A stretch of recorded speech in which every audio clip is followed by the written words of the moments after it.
backwards. You know. All right, yeah. So this was my teleprompter. I was doing something before I was doing the video, but this is cool. Yeah. All right, man. We live, man. We live to an audience of millions, bro. What's up, guys? How you doing? I'm chilling, bro. I'm chilling, man. So this is amazing. Tell me a little bit about your journey to this house. What happened? How did you? We met at church 2 weeks ago. Yeah, on my birthday. On your birthday. Yeah. How old were you turning? 24. 24 years young, man. Yes. What I would give to be 24 again. But yeah. man, I'm so excited that God brought you to Genesis, and you know, and it was funny the way Pastor Tim did an altar call. You came up to the front. You were standing next to me, and I was like, I didn't even know that for a minute there. I was like, I ain't gonna lie, it's crazy. I can't. Okay, before we get in that part, I gotta tell you how it went. Okay. So I told Steve. I said, Steve, for my birthday, I need to go to church because my birthday is on Sunday. Okay. I said I need to go to church because I'm trying to go more closer in a relationship with God. Gotcha. Right. So we get there, you know what I'm saying? I love Genesis, first off, because y'all actually teach in a certain way. Y'all not just saying anything like randomly, right? So when the altar call, I think, you know, for the people that say, oh, you know, you want to go up there for prayer and stuff like that. And I've been dealing with like a lot of stuff because I'm a very genuine person. And you know what I'm saying? Like a lot of people take it for granted and I'm very like genuine. So I read in Proverbs 4:23, he literally say, above all else, guard your heart, right? So I started to guard my heart more. So he said, okay, go up there. I'm not gonna lie to you. I had my eyes closed. I just seen like a big green light. It said go. I tapped Steve. That's my homeboy. Right? We grew up in college together. Right. I tapped Steve. What up, Steve? He's over there. He's off camera. He's over there. Yeah, he's trying to get him poking fun of this one. Come on, man. Come on back here, man. That's my boy Steve, man. I love this guy. He recording on the side. Like, so I tapped Steve. I said, I'm gonna go, but I'm scared. He said, going up there, right? So now I go up there. I didn't know where to look.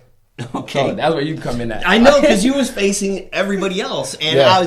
I was standing there, I was looking to the right, and then I see you standing to my left, and I was like, oh, okay, I thought it was you were one of the leaders. And then I look over and I was like, wait a second, I don't even know this guy. I don't think he's me. And I was like, hey man, I'm Omar, what's your name? And then he's like, I'm Darnell. And I'm like, oh, okay, how long you been coming to church? He's like, I'm my first day. First time. And I was like, oh man, I was like, so okay, I'm here to pray for you, man. Yes, I need it. I was like, okay, that's awesome, man. That's awesome. So, man, I'm so glad. And you know, you're 100% right. Melinda and I really found a home in Genesis because of exactly what you're talking about. It is so real. Even today, Pastor Tim said, he's like, hey, we're gonna talk about the Bible the way it was meant to be talked about. It doesn't matter if it's gonna upset somebody because we're not gonna change the Bible to try to fit you. You know what I'm saying? Definitely. Like, that's not the way that it goes. We cannot change the story of God to fit into the story of how we want to live. I will not do that. I will not allow that. If there's some other place you want to go to maybe try to find that and discover that, but we will march all the way through God's word and we will not change God's word. God's word is there to change my story, not to fit into my story.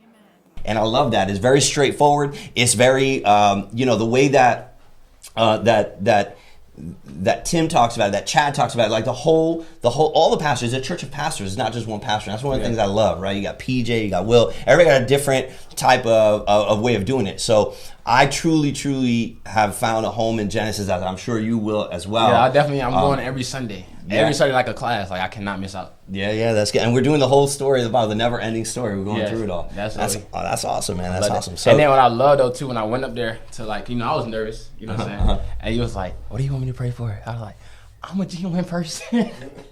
I said, because the thing is, it was crazy. Because when I went to, Steve was driving me to Genesis, right? He was like, you gonna cry? I said, I'm not gonna cry. You was crying, man. You were crying, man. I said, I'm not gonna cry. I said, Steve, why you act like I never went to church before? He said, bro, you gonna cry. So when I went up there, and I was just like, and you was talking to me, you was hitting every word, like you was hitting everything that I needed. You know what I'm saying, about like the genuineness, like that wasn't me, man. It was God, man. You know what I'm saying? God using me, bro. That's exactly right. Yeah. I looked at, I'm like tearing up. I look at Steve. In my head, I'm like, you got me, bro. Steve over in the corner, like, yeah, you got me. So it was like, that was an amazing time. I'm glad I went. Right. Because I don't think we were supposed to go. Something happened. Yeah. But I was like, Steve, I'm going to church. Like, take me to church. The enemy was trying to pull you away, bro. Yeah, The enemy was trying to pull you away. But you know what? God's got big things. Like I told you that day, God's got big plans for you, bro. God's going to use you in a way that, is going to unfold for you, just like it has for me. I never thought, many, many years ago that I'd be doing this. The life that I was living when I was in my 20s and my 30s, I didn't think that I'd be doing this today. But God has blessed us, man. He's put beautiful people like yourself and Steve and everybody that you see in this house. And we're just meant to shine and be hospitable and just help, and just be there and let God use us. What I love the most is the energy. Yeah. And I love how everybody's like being themselves. Nobody's like putting on the forefront. Nobody's, I love that. That's what I love the most. Like, I feed off energy. So, like, even coming into the crib for the first time, energy. It's a good culture, man. It's good people. We love being around others. We love doing stuff. And this is a great group. And there's a lot of other groups, too. Genesis has a lot of different groups. Genesis, one of the things that's amazing about Genesis, they don't judge their success by the amount of people that are in the seats, but rather by how many people are out on mission. And there are so many activities and things going on with Genesis, which is another thing that really attracted us to it. But, when I grew up, my mom used to take me to church, but it was real formal, man. And I felt like I had to go. Like, I was being taken. I had to get dressed up. And I didn't want to be there. You know what I'm saying? But, like, I love Sundays at Genesis, man. It's just awesome, right? And I love my college group. I love these kids. I just love it, man. So I'm really happy to have you, Darnell, man. It's awesome, man. And I don't even know what we're gonna do with this video, man. But if you want to give any shout outs, now's the time, man. I do want to shout out, everybody. Actually, whoever is able to see this podcast, I just want to tell you that no matter what happens in life, right, everything happens for a reason. Just be able to be grateful for the little things in life, because if you want the big things in life, you have to appreciate the little things now. And always keep God first. I'm telling you, I have my priorities straight. I went through like a heartbreak, and I had to get my priorities back right. So it's God first, then your health, then your mission, and then everything else falls after that. I think that's a good philosophy, man. All right, awesome. I look forward to seeing you in church very, very soon. Oh, my Instagram, I am Darnell Bush. You'll see Mrs. Chocolate. That's me. That's weird. All right. Praise be to God. That's God. Grace and peace. That is awesome.